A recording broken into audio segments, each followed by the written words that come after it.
have to give you this gentleman's qualifications as an actor. I think he is probably considered by other actors and people in the entertainment profession as probably the greatest actor of our times. I admire him for that. I also admire Marlon Brando for his conscience as an American and his moral commitment when he believes in something. Would you welcome, please, Mr. Marlon Brando. Thank you. The last time I was on the show, I can hardly remember it, but I remember vague things about it. I almost fell down as I came in. I was so dead drunk I couldn't... No, you weren't. Now, people ask about that show. You know what they do for people who don't know? They don't have the custom anymore, but they used to... They have a room back there where everybody sits and talks before the show, and they used to serve drinks. And you just start listening to the show, and not being a habitual tipper, I would listen and talk and listen and jabber with people, and the first thing you know, you're over the abyss and you haven't realized it. And they say, now, on the stage, you know. The first time we started that was when you were on the first time in California. Well, that was when you finished it, I think. That's right, and we said no more. And because we served champagne, we were in California, we thought that would be swell. And you walked out, I remember, you weren't as bad as you thought you were. That's a compliment. And you came out and you saw the lights, and the lights hit you. And you went, all of a sudden you sounded just like Stanley Kowalski. I said, man, well, these lights are kind of bright, aren't they? And it was a great interview, one of the highlights of our show. So we've given that up. You'll have to rerun it for me because it's a blur in my memory. Marlon, we knew you were in town. We got together and we have talked. We've known each other for a few years. And I'm sure that most people around the country who, unless they have not read the paper, have realized, and it was in headlines from other papers yesterday, that you have stepped out of a motion picture that you were going to do with Elia Kazan, The Arrangement, for a very important reason. And I thought you might like to mention why, and then we'll pick up from there. Yeah, it was a very tough decision to make because I can't think of a director that's better than Gaj Kazan. To me, he is the best director. And I've looked forward during the intervening years since I worked with him last to working with him again. It's, of course, the story of the year, perhaps the last 2 years. And I wanted to do it more than anything, and King got shot. And I sat in front of the television set, and I wondered what it meant to me that he's dead, and that he died, and his last act was trying to get a 15-cent wage increase for garbage men, and that he was hauled to his grave by 2 mules on a rickety cart, and that on his tombstone was written, free at last, thank God Almighty, free at last. And in his last speech on television, as I watched the news reports come over, it showed his last words the night before, and he said that he'd been to the mountain and that he'd seen the promised land. And he said, I don't know if I'm going to get there with you, but it doesn't matter about me, because I know we're going to get there. Mine eyes have seen the glory of the coming of the Lord. And he was shot dead the next day. And I thought, somehow this has got to matter, somewhere. And if we don't, all the citizens, do something that is a person-to-person contribution, I don't think that we're really going to have any place to come home to if we do get a job. I felt that it was, there was just nothing that I could do in terms of what I know and what I see and what I feel. I couldn't think of any other alternative rather than to make my time, my energies, and my money fully available to do what I can as an individual to rectify the situation we're in. You think it rather paradoxical that he seemed to accomplish, by dying, something that he might not have accomplished, maybe in time, but since his death. And you sometimes feel that maybe there's going to be a period of 2 or 3 weeks where everybody is going to say, yes, it was terrible, and it made everybody conscious of it, but really, maybe things won't change unless, you know, the time becomes right now. I don't think they will, Johnny. I think that nothing is really going to change unless I do it, unless the trombone player does it, unless the guy sitting and watching the television with a beer can does something about it.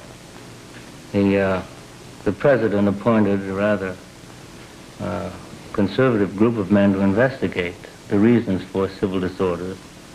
And it came out in this book I brought along tonight, which might be of interest. It's called The Report of the National Advisory Commission on Civil Disorders. It's a Bantam book. You can get it anywhere. But it tells in chapter and verse the situation we're in, why we're in it, and why the black people can't get up off their knees. And it points very specifically to the white man and his feeling about the black man. It points to racism and discrimination in its most subtle forms and its most cruel and blatant forms. And that's where it is. That's the Bible. The President commissioned these people to find out. They did find out, and it's before us now. I don't think there's 1 in 100,000 Americans that have ever read it. But it isn't enough to talk anymore. It isn't enough to shake our fingers. We have to do something. We have to get up our money. We have to give our time. We have to give our hearts. And we must be involved in a person-to-person program. Fundamentally, because now that King is dead, many people, I think, and you've certainly felt it too, that there is the vacuum formed, and people... I think a lot of people are worried that maybe the militants might rush in and try to fill that vacuum. Well, that's where it's going to go.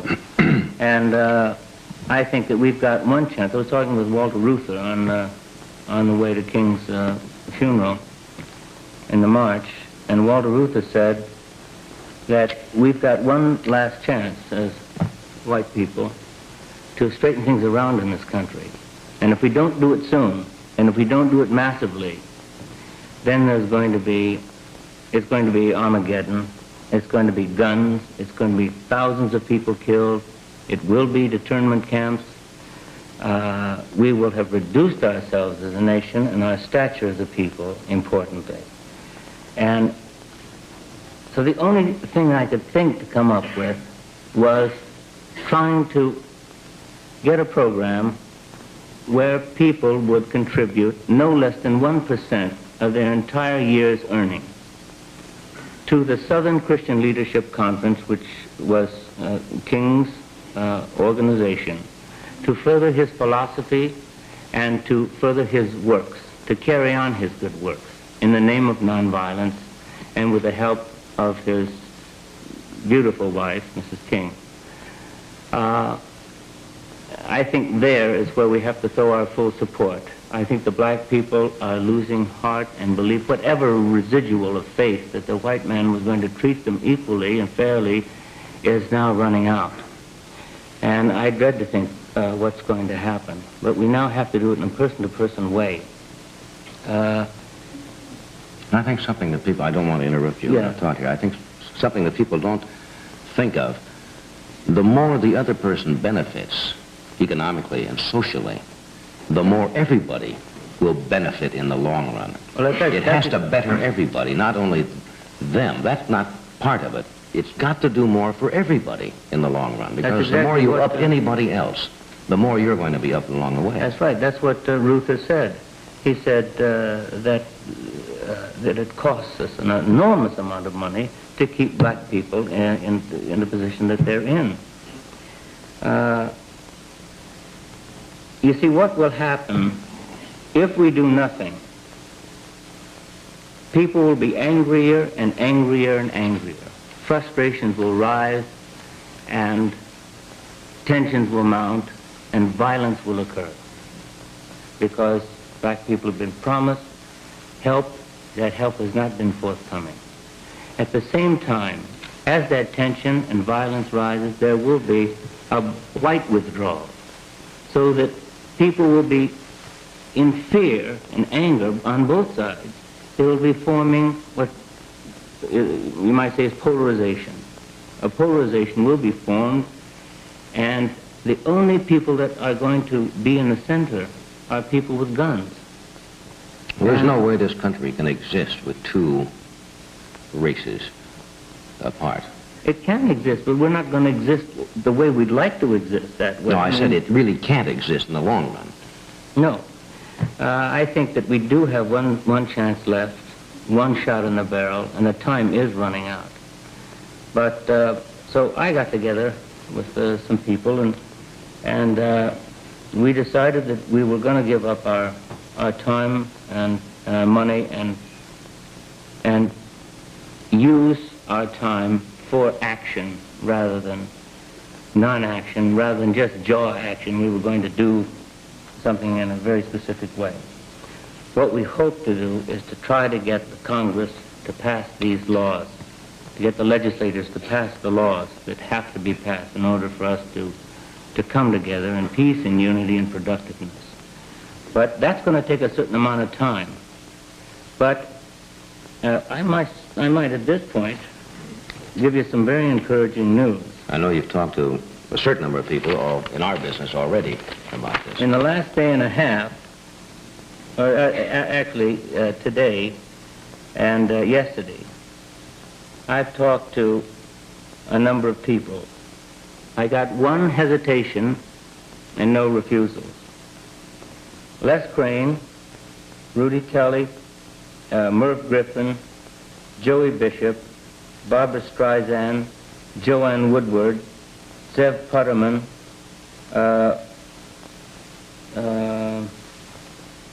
Paul Newman, Alex Cohen, who's the producer of the Emmy Awards, and Drew Pearson, who I just left on the phone a few minutes ago, are all willing to give up 1% of their annual salary and send it as a tribute to Dr. Martin Luther King and his foundation. I'm going to give up 10% of my earnings for the year, and there's no limit. We don't feel that it's right that we should accept anything less than 1%. But that isn't enough. Money isn't enough. Money will buy us time. But programs and so on said, you can't legislate hate in the human heart. It's there. But we have to ask ourselves. I mean, this report clearly indicates that the black people have not been able to pick themselves up by their bootstraps because of white feelings against them. And we, all of us, have to find out, what is that? Why do we feel that way? What are these reasons? And the first time you talk to a racist, when I say racist, I'm not talking like a bigot like Wallace or something like that. But if you talk to someone who is a racist, they don't know it. They don't feel it. I think all of us, if we really mine the deepest areas of our feelings, will find maybe some trace of that. And we've got to find that. We've got to root it out, and we've got to go ahead in terms of action and feeling. And primarily, that's a positive commitment. Yes, a positive. When you called me, we talked the day before yesterday. You asked me, and you explained this, and I said at that time, and I said I didn't want to be wishy-washy, and you said, I don't know. I guess I wanted, to hear more about what was going to happen. And as you know me well enough, I think, I said if I do anything, I certainly did not want to do it, for publicity's sake. Right. And at the same time, if you don't get the message out, I guess, and do something in public, you are committed, but sometimes you're committed anonymously. So when you asked me would I be willing, and I told you this afternoon, I said, I'll tell you tonight. Now, I would be very happy to be a part of this, because I think, truly, it is time to stand up and be counted in this country where you stand, rather than just talking about it. Because it's pretty strange. If we cannot learn to live together in this country, I don't know how in hell's sake, we are ever going to learn to live with anybody else in the world or understand the Asian or anybody else if we can't understand the people who are here. So I would be very happy to give you tonight, and as I say, I would prefer not to do this, but I'm doing it only as a help, because anything that will get this thing going, I would be delighted. I would be happy to give you a check, and I told you about this before the show, for 1% of my income for the year, for exactly what you want, and I hope it does some good. It's beautiful.